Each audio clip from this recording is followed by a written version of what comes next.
Moin!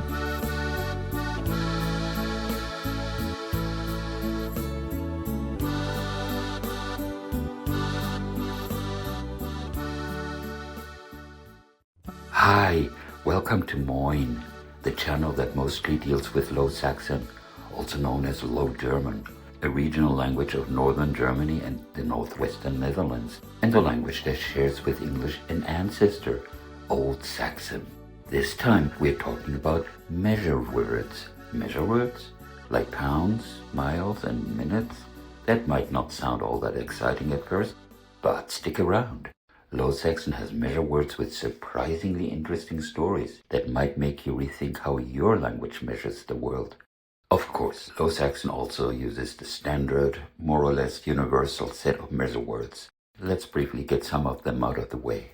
Gramm, Pfund, Kilo, Kilogramm, Liter, Kön, Meter, Zentimeter, Millimeter, Kilometer, Mil.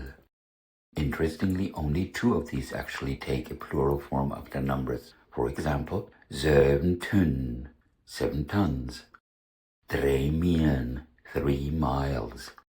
Everything else stays the same. Alright, now let's get to the good stuff. There's a word in Low Saxon that can be used with all kinds of nouns, countable or uncountable, as long as they're not liquid or gaseous. And that word is Barg. Its literal meaning is mountain, though, to be fair, northern flatlanders tend to call even a hill a mountain.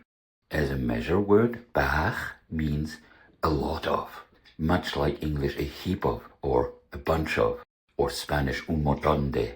So you can have een berg zand, een berg støl, een berg mensen, een berg reuk, een berg ideen.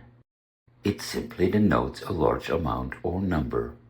Now let's scale things down a bit.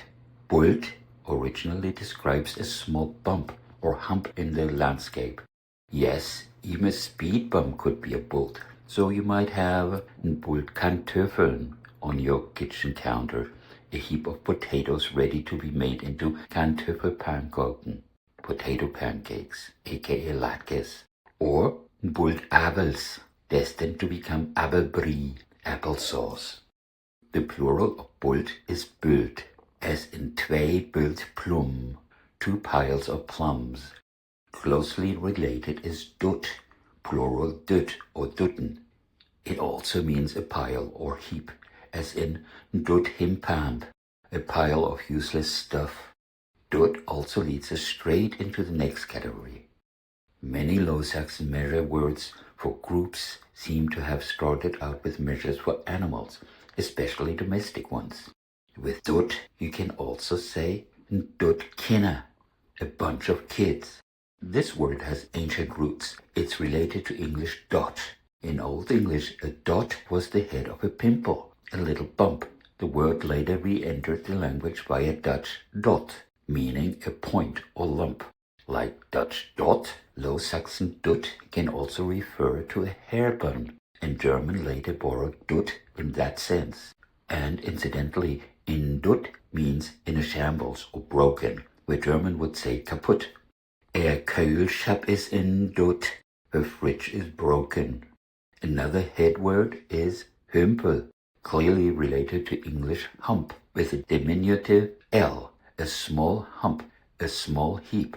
Then there's Schoof, plural shave, maybe originally something you gather by shoving. It can mean a bundle or sheaf, but also a group of people, animals, or things. Here are a few more group measures with interesting histories. Swung refers to a group of animals or people, apparently originally a moving one. It's related to swing, to swing, and it carries connotations of energy and momentum. Koppel is first attested in Middle Saxon and Middle German and ultimately goes back to Latin copula. Originally it referred to living beings tied together, hence its relation to English couple and Dutch koppel.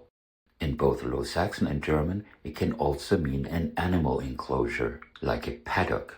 And finally, span, whose verb equivalent is spun, to tighten, to tie, or to harness. Yes, it's related to English span. Now, to me, the real interesting stuff. Small amounts of uncountable things. Bẹten is the Low Saxon equivalent of English bit, German bisschen, and Dutch beetje. Interestingly, although it's a noun, it's not capitalized. All these words go back to the idea of bite. Low Saxon bät, German bisschen, Dutch beetje, Afrikaans bietje, and West Frisian bietje, all literally meaning little bite. Another word for a small amount is spear or spierken, one of the equivalents of English pinch. Its original meaning is something like tip or point, as in the tip of a young shoot, and yes, it's related to English spire. You can also say Tippel, the Low Saxon counterpart of German Zipfel. Both are diminutives related to English tip. And finally, two measure words involving hands. For a handful, you can say either Handvull or Luppvull. Interestingly, Lupp by itself isn't used anymore, at least not that I know of. It may go back to Middle Saxon loppe, originally meaning tuft, later trifle, and may even be related to English lop. The idea behind it seems to be a cut-off tuft. And then, ta-da! My favorite word in this whole category, Gööps or Gööpsvull.